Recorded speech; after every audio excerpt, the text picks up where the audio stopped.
Welcome to YourTown. I'm Thomas Hood, your host. I'm here today with Tom Gundelfinger O'Neal, photographer and storyteller. Welcome back. It's always good. It's good. Yeah. Let's jump right into this. We've been talking about a lot of different things, about establishing trust. And long before you started photographing people here in the peninsula, Monterey Pop started your career, all right, and led to 70 album covers. Give us an example of one memorable moment with, what was it, with Crosby, Stills and Nash? Well, right? yeah. I'd say probably people ask, what's the one? What's your favorite, or have you done anything that I might have seen? And I have done some that are iconic, but the most that has been around the world and most people recognize is the Deja Vu cover for Crosby, Stills and Nash. And this photo right here was a labor of love, and I spent several months working on it. Stephen Stills came up with the idea that he wanted an album that looked kind of like a vintage Civil War album. And they were being managed by David Geffen at the time, is that correct? David Geffen Roberts, Elliot Roberts and David Geffen. Yeah. Okay. So, Now, this is an album cover you may not want to shoot today. No. About the Confederacy, but somewhere we heard is there was an attraction, I guess it was with Mr. Geffen, that he liked the rebellious spirit of the Confederacy. Well, no, actually, How does that tie in? That's a little. It was Stephen Stills loved that rebellious spirit of the Confederacy, and he also had a band called Manassas. Well, that album came out not long after this, Yeah. and I played that until it fell apart. Yeah, and incredibly talented. They're all amazing geniuses, these guys. And Stephen even is wearing a Civil War from a Confederate Army officer's uniform. Right. But anyway, the thing about this is that it ended up something that was not necessarily planned in the beginning. It evolved. The first attempt didn't work out, and I never looked at it and say, I blew it. It's a failure. I never looked at it that way. We got something that wasn't good enough for a good color separation that they could print. So we had to go to another option. And that's the way I looked at it the whole time. Oh, that didn't work? Okay, we're going to try this. Was it difficult getting all these guys together to capture that moment? This was shot up in Marin County, wasn't it? Yeah, it was up in Nevada.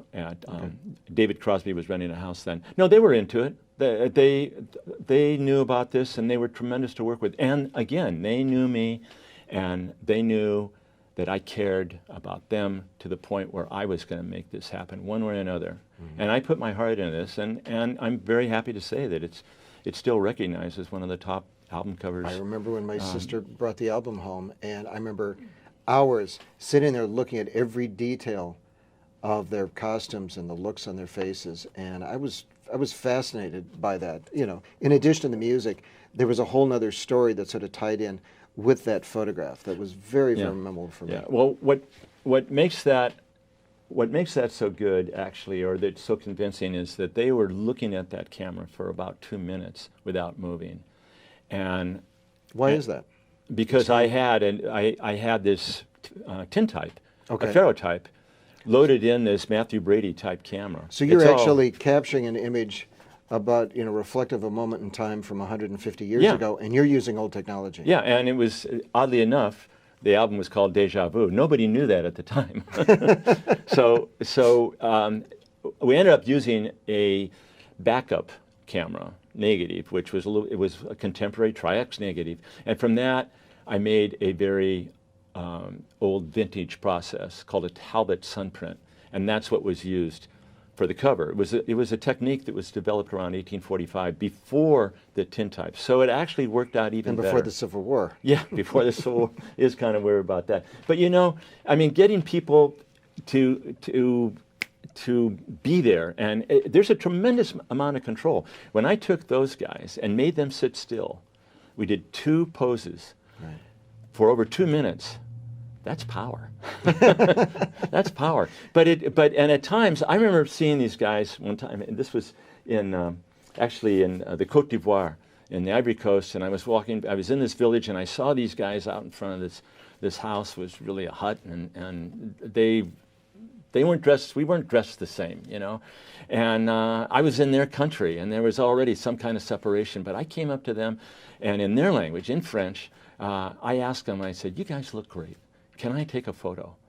And they looked at me like, "Why not?" They didn't run. They didn't say, "Get out of here." You can't do that all the time when you're in certain parts Well, in of certain Africa. cultures, taking Yeah, a photograph any culture steals their soul. Yeah, if you come up and you say, "Can I take a picture?" Well, why? And they gave me that honor, and I took it as an honor, and I celebrated with them. Rather than say, "Okay, click and walk off," I said, "That was great, thank you." And even with these guys right here, that was in Rome. I was seeing this on a Friday. Now they've had a long lunch, and they're having fun, and they're guys working in the street, and yet I saw that spirit. I said, I got to go over and capture that. And again, I can say, "Can I take a picture?" in a number of languages. I don't speak very much Italian, but I got my idea across that I thought they were terrific, and I wanted to take their picture. You didn't call them maestro, obviously. No, and they turned around and said, "Sure, va bene," and boom, boom, boom, there I was. Well, and from that image, they all assume they're real characters. You can tell. There's the clown on the right-hand side. And sometimes you get clowns when you don't expect it. Here's a shot of Robert Gates, Secretary of Defense. No one says clown when they No, you speak his don't name. clown with anybody in politics or in a position as powerful as his. And this is after he had retired, after serving, I think, 7 presidents, and Leon Panetta replaced him. And so I knew I had This is after DOD. This is after his This is retirement. after DOD, so he's now Dr. Gates. And I had this session with him again at the Broadmoor. And I wanted to have something in which we could kind of break the ice or whatever, or something to show like, hey, we got something in common. So I just happened to have a Carmel magazine with Leon Panetta's picture on it that Kelly Udall had taken. Fantastic shot. And so I brought it to the photo shoot, and I started out right away. I went through the protocol. Dr. Gates, it's a pleasure to meet you. I'm Tom Gundelfinger O'Neal, blah, blah, blah, all that stuff. Got it out of the way, and I said, by the way, and I held up the magazine, I said, do you know this guy? He's a neighbor of mine. What do you think of him? And he looks at it, and he just starts going. And I get this crazy shot of him, and immediately we were clicking, and we got some great stuff. He was wonderful. So about 1.5 years later, same situation. This time, right. Leon is with him. They're doing a tour. Where and you're asked to shoot both of them together? Again, same thing. Right. I was asked to do this photo shoot before they were doing a lecture in front of this group. Was this Panetta Institute? This is actually, again, at the Broadmoor through one of my clients. Right. And so they needed pictures, and they wanted me to do a quick 20-minute photo shoot with them. Well, now I know Leon really well. With the world, this is one of the best people that has ever walked the planet. And a wonderful guy, and I've been friends with him for a long time, with his whole family. In fact, I just saw Jimmy in D.C. in his office, surprised him. It's all part of this family. It's great. So anyway, I took the liberty because I had done this with Robert Gates, and he liked the idea. He clicked. So they both had come out with books, and I was able to get a copy of each one of their books. And I did this where they're looking like little kids and giggling and all that. And why not? Because these guys have had very, very tough decisions to make in their lives. Yeah. And they got to open up and trust me. So there's the shot. You got them both together. Yeah. And then this guy, I was expecting this could be a little rough, and he turned out to be a fantastic person to photograph. So one of the things it sounds like as a photographer is you're suspending preconceived ideas, politics, opinions, because you've got to make a connection with that person. I do my homework. I Google people. I find something in which I can bring up and connect and start showing that, hey, I'm interested about your life. What was it with President Bush? With President Bush, I introduced myself, and I liked his energy and his spirit right away. I said, Mr. President, I'm Tom Gundelfinger O'Neal, and it's a pleasure and an honor to meet you. And as I was looking at him, he had 2 chest hairs that had come out over his shirt, hanging down over his necktie. They look like you photograph Pavarotti. You would not be saying to Maestro, "There's a hair at a place." Yeah. But you felt comfortable enough to point this out. For some reason, when I walked into the room, and the Secret Service had to do a check on all my equipment, and they said the president's ready for you, and I come in, and I'm wearing a suit just like he is, and so we're kind of one-on-one, and there was just an immediate comfort zone with him, and so I looked at him and I told him, I said, Mr. President, you have these 2 chest hairs here, and he goes back like this, and more or less, I sit there and I take my finger and I'm cramming them down like that, going, whoa, boy, this session started. But it was great, you know, and so I got the president by the throat. Yeah, and there was my assistant and an event planner and a Secret Service agent in the room, part of his detail, and everything was fine. And so I So what stepped happened back. next? I stepped back. You tucked the chest hairs back. Yeah, down. I cut it out because I didn't want to take And him out in Secret Service Photoshop. didn't tackle you to the ground. Nobody took me down to the ground. I cleared it with him. I said, can I do a little cosmetic thing here? And he goes, yeah, like this. And like I said, the Photoshop would have been very, very expensive, you know, to take all that out. So anyway, I stepped back. I said, hey, we're good to go. And he says, yeah, good, let's do it. And so, you know, next thing I know, I got Mr. Happy. He was terrific to photograph. You made him look better. He let down his bears long enough, and you got the shot. He was absolutely terrific. And then he says, okay, let's do one of us together. We had to do a selfie. So you got a selfie without using the stick. You got it. You got it. So anyway, So now you got a friend in Texas. Jim Nance is a very good friend. Jim and Courtney Nance, they know him quite well, and I've even said, and they go to see him in his ranch. And I thought, Jim, you know, he's a wonderful guy and a good friend. And I thought, well, maybe through Jim I might see him again, and I can tell him that, by the way, I took care of your chest. I have this strange feeling that through your career here, that you may encounter people that you saw years ago, and that it sparks the moment where you connected.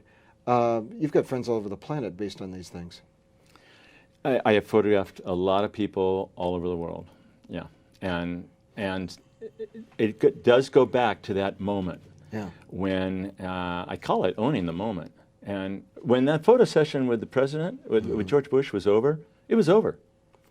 You know, I mean, all of a sudden when we were done, he goes over to get some coffee and a donut or something, and starts gobbling that and everything. And I said, by the way, you know, I photographed your dad years ago.